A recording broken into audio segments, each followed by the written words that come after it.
அன்புக்குரிய நமது தேவகுரு ஜோதிட பாடசாலை மாணவர்களுக்கும் நமது தேவகுரு ஜோதிடம் யூடியூப் சேனல் வழியாக நமது ஜோதிட பாடங்கள் அனைத்தையும் சிறப்பாக படித்துக் கொண்டிருக்கக்கூடிய அத்துணை நேயர்களுக்கும் முதற்கண் வணக்கம். இந்த காணொலியில் நம்ம என்ன பார்க்க போகிறோம் அப்படின்னா, ஏற்கனவே 1ஆம் பாவகத்திலிருந்து 9ஆம் பாவகம் வரை நம்ம பார்த்துருக்கிறோம். 12 பாவக பலன்களில் இந்த பாவக பலன்களில் நாம் பொது பலன்கள் சொல்லிக் கொண்டிருக்கிறோம்.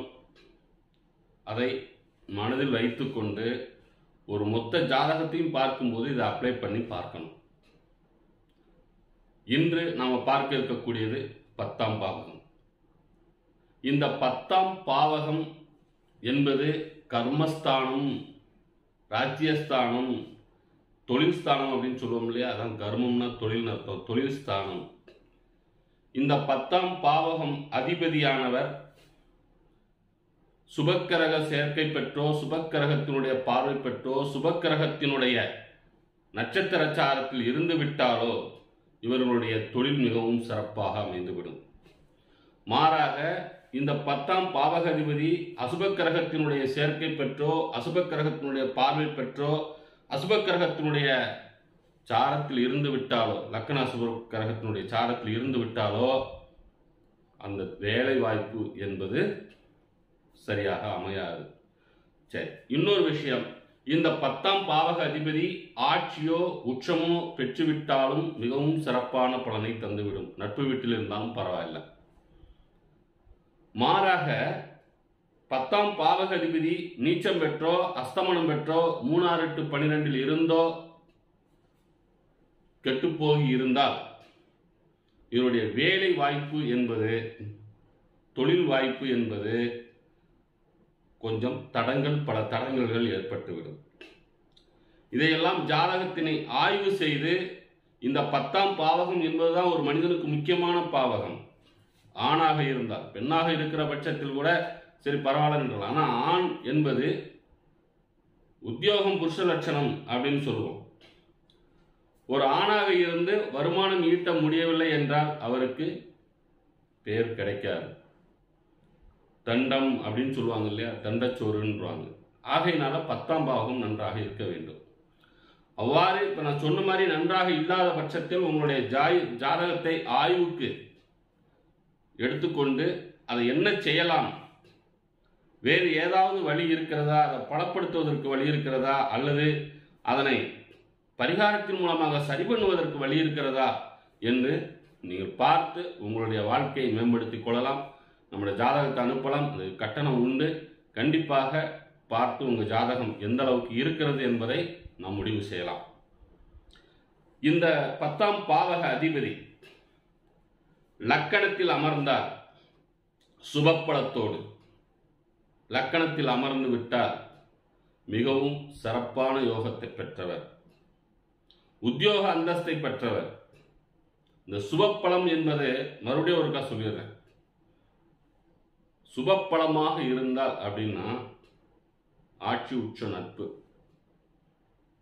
அடுத்து 1, 5, 9 கிரகத்தினுடைய சாரத்தில் இருப்பது, இயற்கை சுப கிரகமான குரு பகவானுடைய பார்வை கிடைக்கப்பெறுவது, இதுதான் சுபப்பலம். இது இருக்குதா அப்படின்னு பார்த்துக்கோங்க. அப்படி இருந்து லக்கணத்தில் அமர்ந்து விட்டால் மிக அற்புதமான யோகத்தை பெற்றிருக்கக்கூடிய ஜாதகர் இவர் தான்.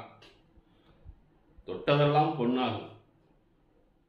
ஒரு வேலையை கொடுத்தா திறம்பட முடிக்கக்கூடிய வல்லமை பெற்றவர்.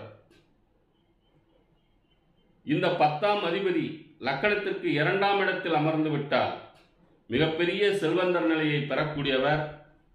இவர் சம்பாத்தியம் பண்ணக்கூடிய பணத்தை, பொருளாதாரத்தை தன்னகத்தே வைத்து சேமித்து மிகப்பெரிய ஒரு நிலையை பெறக்கூடியவர்.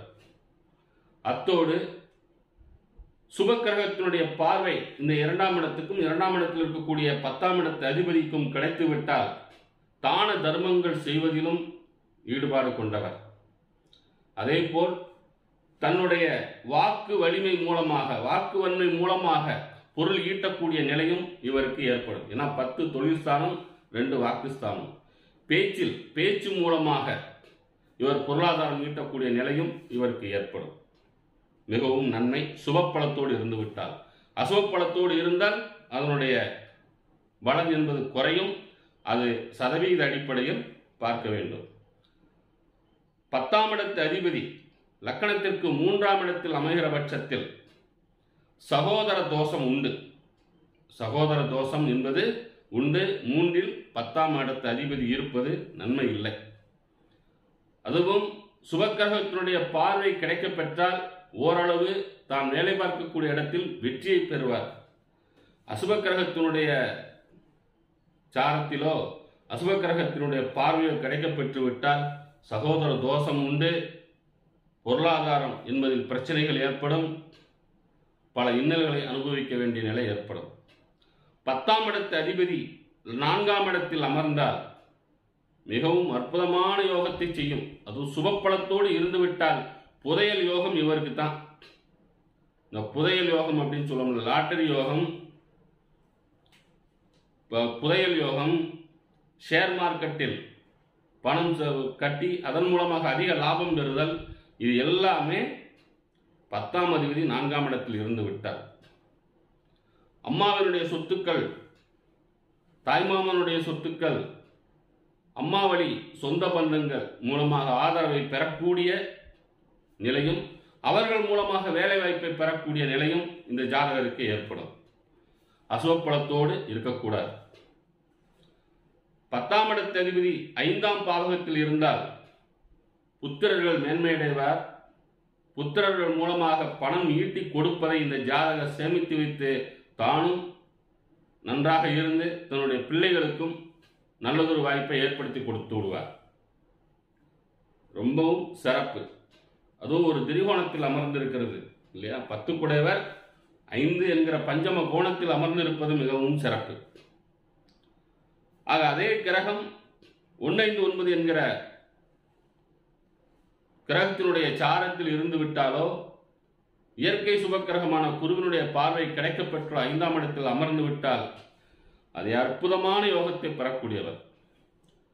10ஆம் இடத்து அதிபதி லக்கணத்திற்கு 6ஆம் இடம் என்று சொல்லப்படக்கூடிய ருணரோக சத்துருஸ்தானத்தில் அமர்ந்து விட்டால் செய்யும் வேலையில் இடைஞ்சல், பிரச்சனைகள், வழக்கு, போட்டி, பொறாமை, வேலை பார்க்கக்கூடிய இடத்திலோ அல்லது தொழில் செய்யக்கூடிய இடத்திலோ இவருக்கு இடைஞ்சல்கள் கொடுத்து அந்த வேலையை விட்டு துரத்துவதற்கான அத்துணை விஷயமும் இதில் நடக்கும். 6ஆம் இடத்தில் 10ஆம் இடத்து அதிபதி இருக்கக்கூடாது. இந்த 6ஆம் இடத்தில் 10ஆம் இடத்து அதிபதி இருந்தால் இவர் இல்லீகலாக பணம் சம்பாதிக்க வேண்டும் என்கிற எண்ணம் வந்துவிடும். இல்லீகலாக பணம் சம்பாத்தியம் பண்ணலாம் அப்படிங்கிற எண்ணமும் வந்துவிடும். ஆகையினால் 6ஆம் இடத்தில் இருக்கக்கூடாது. அதன் மூலமாக வழக்கு வம்புகள் சந்திக்க நேரிடும். 10ஆம் இடத்து அதிபதி 7ஆம் பாவகத்தில் இருந்து விட்டால் மனைவி மூலமாக வருமானம் ஈட்ட முடியும், வரும். என்றாலும் கணவன் மனைவி இடையே சண்டை சச்சரவுகள் இருந்து கொண்டே இருக்கும். அந்த மனைவி என்கிறவர்களுக்கு ஒரு கலத்திர தோஷத்தை ஏற்படுத்தி அந்த மனைவி அப்படிங்கிற வகையில் ஒரு பிரச்சனைகளை கொண்டு வரும். 10ஆம் பாவகாதிபதி 8ஆம் பாவகத்தில் இருப்பது என்பது கூடவே கூடாது. 8 என்பது வழக்கு வேலை பார்க்கக்கூடிய இடத்துல கேஸ் ஆயிரும்.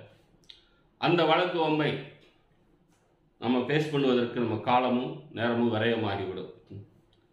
அதன் மூலமாக அவமானம் இதெல்லாம் ஏற்படும். 10ஆம் பாவக அதிபதி 9ஆம் பாவகத்தில் இருந்து சுபப்பலத்தோடு இருந்து விட்டார். இந்த சுபப்பலம் அப்படிங்கிறது ஏற்கனவே உங்களுக்கு தெரியும். சுபப்பலத்தோடு இருந்து விட்டால் நன்மை. இந்த 10ஆம் பாவக அதிபதி 9ஆம் பாவகத்திலிருந்து 9ஆம் பாவக அதிபதி 10ஆம் பாவகத்தில் இருந்துட்டா அவ்வளவு தர்மகர்மாதிபதி யோகத்தை கொடுத்துரும்.